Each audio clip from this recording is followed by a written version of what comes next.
Mes chers compatriotes, je voudrais vous parler maintenant d'un problème vraiment inquiétant que tout le monde a un peu à l'esprit, mais sur lequel je voudrais donner un coup de projecteur, plus encore que je ne l'ai fait au cours des dernières semaines, qui sont les dérives de plus en plus autoritaires de la société française sous la présidence Macron.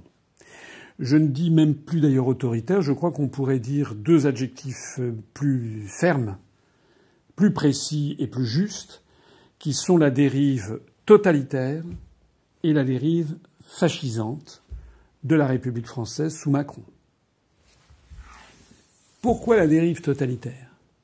Dérive totalitaire parce que la mainmise de Macron sur les médias devient maintenant... on est dans un régime qui vire à la Corée du Nord. Je pèse mes mots.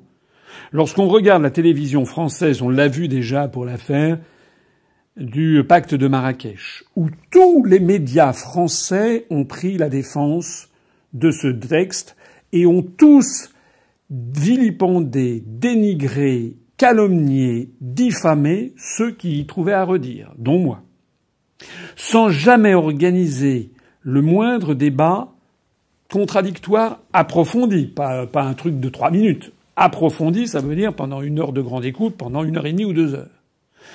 Pareil pour le traité de l'Élysée. Les grands médias, depuis maintenant plusieurs semaines, sont tous en train de faire la promotion de M. Macron, d'une façon incroyable. On voit cet énergumène se produire pendant des heures et des heures en boucle sur BFM pour ce prétendu grand débat qui est un monologue, où il fait les questions et les réponses, où j'ai même vu d'ailleurs récemment, parce qu'il n'est pas une provocation près, qu'il a dit que finalement, si être gilet jaune, c'était vouloir libérer l'emploi, libérer le dynamisme de la société française et diminuer le nombre de députés et de sénateurs, eh bien, il était le gilet jaune. C'est-à-dire qu'il essaie de récupérer le mouvement qui s'est construit contre lui. Mais en plus de ça, il bénéficie de tout l'appareil d'État pour faire une campagne électorale pour les élections européennes. Le tout étant assorti de sondages mirobolants qui montrent que, paraît-il, il remonterait dans l'opinion, ce que je ne crois absolument pas. Il s'agit d'une véritable manipulation d'État. Société totalitaire également parce que les opposants n'ont pratiquement plus le droit à la parole. J'en sais quelque chose, puisque cela fait maintenant plus de 3 semaines que j'ai écrit à Madame Ernotte, présidente de France Télévisions, ainsi qu'aux 5 membres du comité d'éthique de France Télévisions, ainsi qu'au président du CSA, une longue lettre de 16 pages pour laquelle nous n'avons toujours pas reçu de réponse. Donc je vous tiens informé.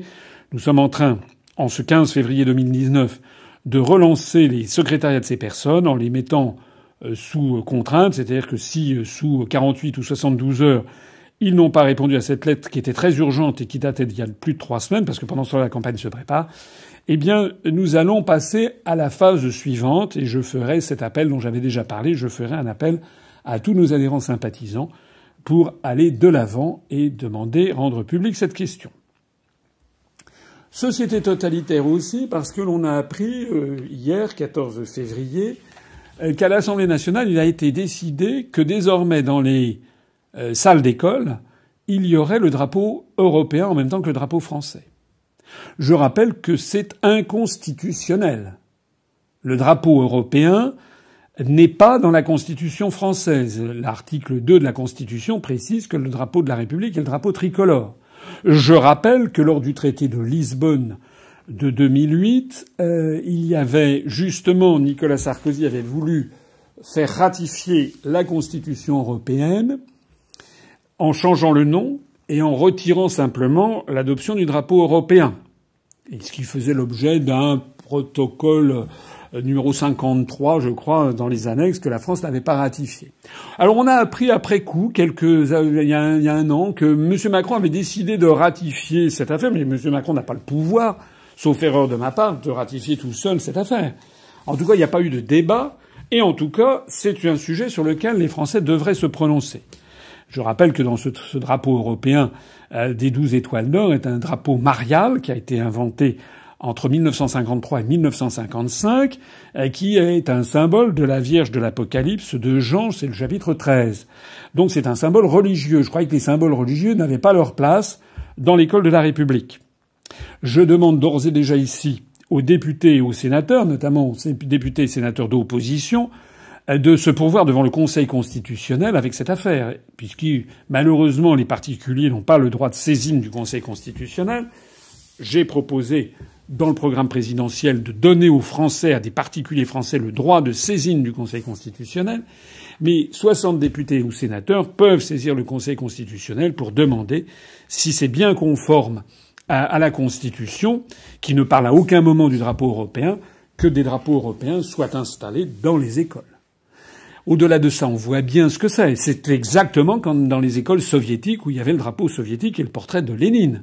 On va bientôt mettre dans les écoles le portrait de Jean Monnet ou de Robert Schuman, qui étaient des agents américains. N'en déplaise à tous ceux qui ne veulent pas reconnaître la réalité historique. Donc, nous sommes face à une affaire grave, puisqu'il s'agit de formater l'opinion publique. C'est d'ailleurs bête, puisque l'Union européenne est en voie d'explosion, et on voit bien que M. Macron en est réduit à faire une espèce de fuite en avant ridicule.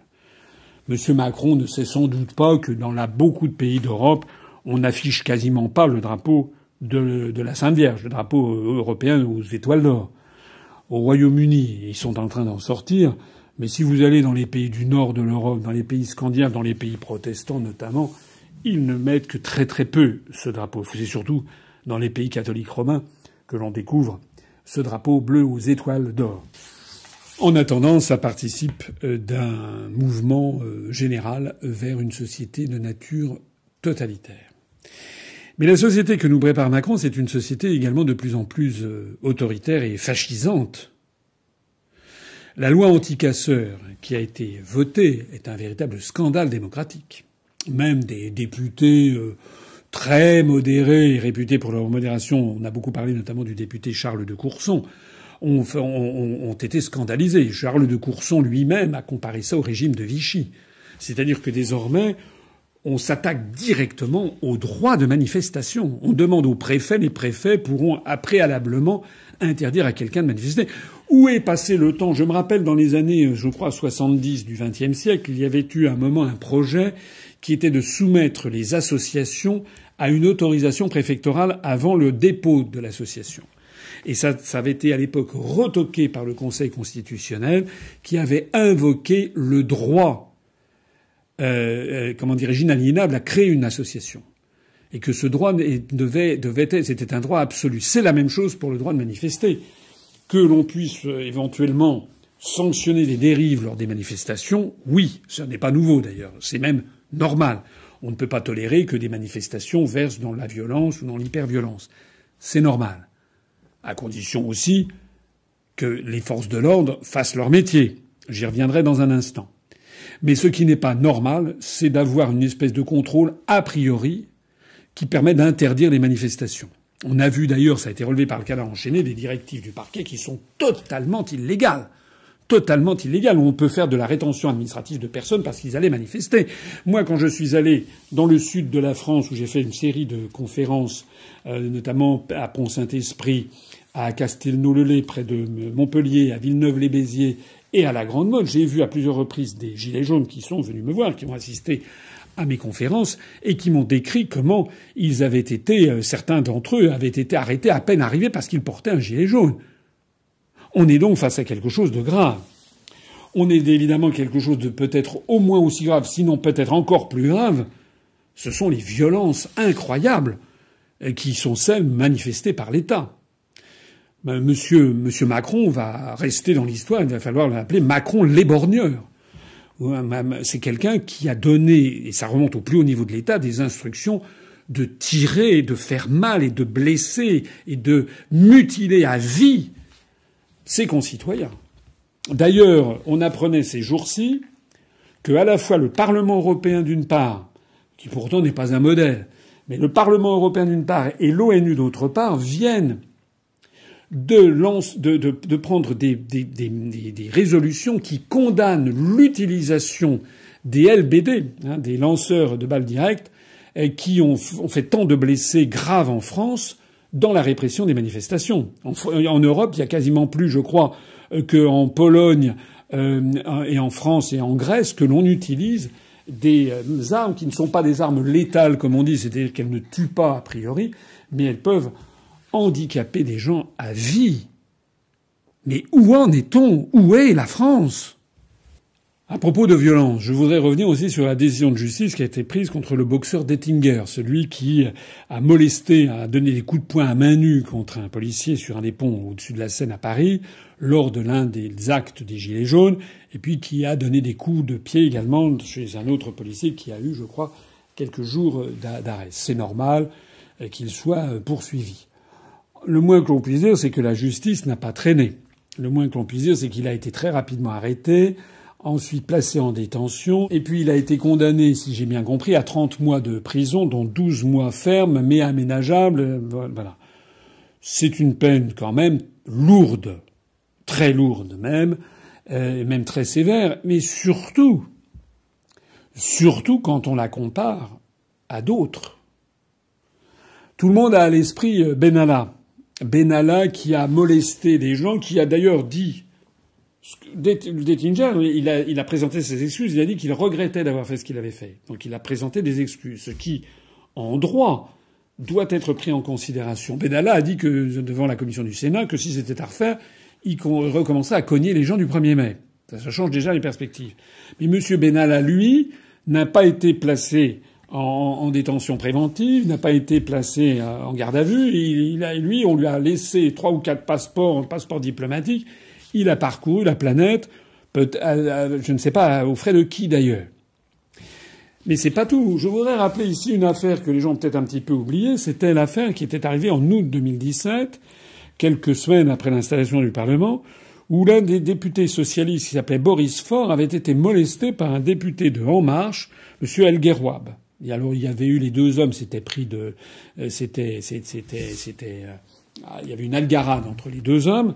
Alors les versions bien entendu divergent, mais enfin le député de En Marche avait utilisé son casque, avait tellement donné de coups à son collègue député de Parti socialiste que celui-ci avait eu un traumatisme crânien, avait été emmené aux urgences, il avait eu pendant plusieurs semaines, je crois qu'il avait été placé en réanimation. Enfin, c'était un truc délirant, beaucoup plus violent que ce qu'a fait le boxeur Dettinger.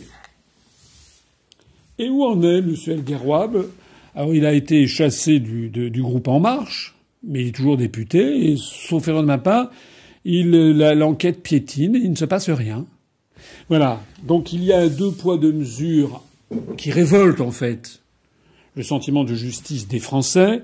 Ce 2 poids 2 mesures qui est d'une violence contre le boxeur, contre un gilet jaune, et d'une tolérance extraordinaire vis-à-vis des amis du pouvoir, en réalité, parce que c'est bien de ça qu'il s'agit. Et last but not least, la cerise sur le gâteau, la nomination d'Alain Juppé au Conseil constitutionnel, nommé par Richard Ferrand. Je me rappelle qu'il y a quelques mois, tout le monde l'a entendu, M. Macron donnait des leçons, se scandalisait qu'en Pologne, on nommait, il y avait une réforme de la Cour suprême polonaise, c'est de notre Conseil constitutionnel, qui ne plaisait pas aux européistes, et notamment évidemment pas à leur toutou qui est M. Macron. M. Macron avait même évoqué l'hypothèse que la France arrête de donner de l'argent à la Pologne. Au passage, il confirmait que ce que je dis est exact, c'est-à-dire que la France verse beaucoup d'argent par l'intermédiaire des fonds européens à la Pologne. Et il reprochait quoi? Il reprochait que les Polonais faisaient une réforme de la Cour suprême polonaise qui plaçait la Cour suprême sous une suggestion qui lui déplaisait vis-à-vis du pouvoir politique. Mais qu'il balaye devant sa porte, M. Macron. J'ai déjà eu l'occasion de le dire. Parmi les réformes constitutionnelles que je proposais pour ce qui me concerne, il y avait celle qui consistait à réformer de fond en comble la nomination au Conseil constitutionnel français, qui actuellement, les membres du Conseil constitutionnel français sont d'une part les anciens présidents de la République, qui sont membres de droit, d'autre part des membres qui sont nommés pour 9 ans par le président de la République, le président de l'Assemblée nationale et le président du Sénat. Et voilà qu'on apprend ces jours-ci que M. Richard Ferrand, en tant que président de l'Assemblée nationale, a décidé de nommer à la tête, au Conseil constitutionnel, Alain Juppé, maire de Bordeaux qui avait fait l'objet de condamnations judiciaires dont tout le monde se rappelle, ou que j'invite tout le monde à aller regarder les notices Wikipédia, sur M. Juppé, avec un jugement très sévère en disant que M. Juppé, à l'époque, avait trahi la confiance des Français. Donc M. Juppé se retrouve maintenant catapulté au Conseil constitutionnel par la simple faveur du prince. Et il s'agit d'une nomination politique. D'ailleurs, M. Juppé a versé des larmes de crocodile en disant qu'il était très triste de quitter la ville de Bordeaux. Bon, il avait déjà fait le coup il y a quelque temps de cela. Il était très triste de quitter la ville de Bordeaux, mais alors les journalistes lui ont dit, mais alors, vous conseillez de voter pour qui, pour votre successeur? Il a dit, non, moi maintenant, je vais être au Conseil constitutionnel, alors que d'ailleurs l'affaire n'est toujours pas validée, hein. Il considère que toutes les procédures, il peut s'asseoir dessus, à partir du moment où il a la faveur du prince, que toutes les procédures qui ensuite doivent valider la nomination, tout ça, il considère que c'est déjà fait. Mais il a dit que, lui, étant maintenant au Conseil constitutionnel, ne pouvait pas donner d'avis politique sur son successeur à Bordeaux. Bon. Sauf que le même monsieur Juppé, dans le même mouvement, a expliqué, interrogé sur les élections européennes et sur les prochaines élections, il a estimé qu'il fallait absolument tout faire pour empêcher que la durée qui a été écoulée depuis plus de 40 ans, je crois qu'il a évoqué 45 ans, je sais pas, en fait depuis 1957, que tout ce qui avait été consacré pour construire l'Europe ne pouvait pas être combattu, on pouvait pas revenir dessus, donc il fallait se mobiliser pour les élections européennes. Donc le même M. Juppé qui dit qu'il ne peut pas se prononcer pour qui sera son successeur, il trouve le moyen, tout en se proclamant membre du Conseil constitutionnel, il trouve encore le moyen de se prononcer contre les gens qui veulent sortir de l'Union européenne. Ça prouve d'ailleurs bien l'angoisse, l'inquiétude des européistes. Je voudrais aussi d'ailleurs au passage signaler que M. Juppé a 73 ans et qu'il vient donc d'avoir comment dirais-je, c'est pas tout à fait une sinécure, mais ça s'en rapproche, un poste au Conseil constitutionnel, un poste de 9 ans, qui est d'ailleurs très bien rémunéré, merci pour lui. Ça veut dire que M. Juppé embraye à 73 ans pour un mandat de 9 ans qui va l'amener jusqu'à l'âge de 82 ans. Est-ce que c'est le monde nouveau ou est-ce que c'est l'ancien monde que M. Macron est en train de nous fourguer? En bref, et on pourrait multiplier les exemples de cette nature, la République française, sous l'égide de Macron, file un mauvais coton. Notre pays est en train, mois après mois, de s'enfoncer dans une société de plus en plus totalitaire, de plus en plus intolérante, qui interdit de plus en plus tout débat et les débats de fond, qui devient de plus en plus autoritaire et quasiment fascisante, jusque et y compris le fait d'approuver, à corps et à cri, des actes totalement contraires au droit international, comme par exemple soutenir le coup d'État inconstitutionnel qui a eu lieu au Venezuela, ou que de soutenir les actions internationales. À ce propos d'ailleurs, je voudrais signaler qu'on a appris il y a 2 jours qu'un journaliste de la BBC après avoir enquêté, a découvert, a confirmé, ce que beaucoup de gens savaient, c'est qu'en avril 2018, le prétendu massacre de la Ghouta, où il y avait eu, paraît-il, des populations gazées, tout ça était en fait un montage, une opération de pure propagande, et qu'il y avait un docteur qui était, vous aviez vu peut-être ces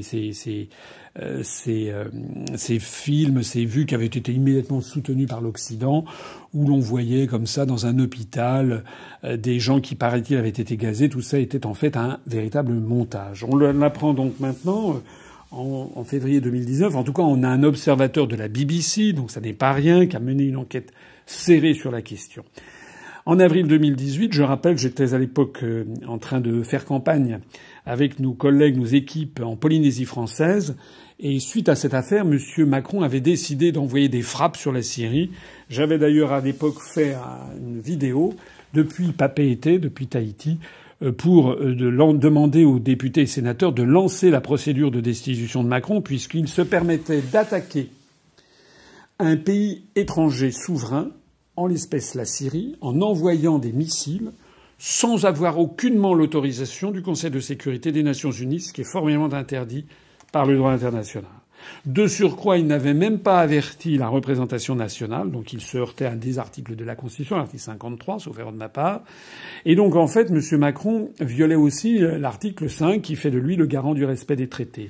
Et en plus, il poussait la France dans un risque de déflagration militaire avec le protecteur de la Syrie, qui était, et qui est toujours d'ailleurs, la Russie. Le pire, c'est qu'il est désormais maintenant acquis, ce dont on pouvait se douter, ce dont je me doutais d'ailleurs lorsque j'avais fait cette vidéo en avril 2018, c'est que, en plus de tout, le fait générateur, la prétendue attaque, en fait, était une fake news sur laquelle M. Macron s'était appuyé. Voilà qui nous avons à la tête de l'État. Nous avons quelqu'un d'extrêmement dangereux. Encore une fois, je demande, mais nous ne les lâcherons pas. Nous continuerons à demander aux députés, aux sénateurs de lancer la procédure de destitution. Et pour ce qui vous concerne, je vous demande de vous mobiliser pour tout faire pour que le 26 mai 2019, Macron ait la pire nouvelle qui puisse lui arriver, c'est que d'un seul coup, il y a un parti qui émerge à la surprise générale des élections européennes. Ce parti, ce sera l'UPR. Car vive la République et vive la France. Ne manquez pas la prochaine allocution de François Asselineau, demain soir à 20h.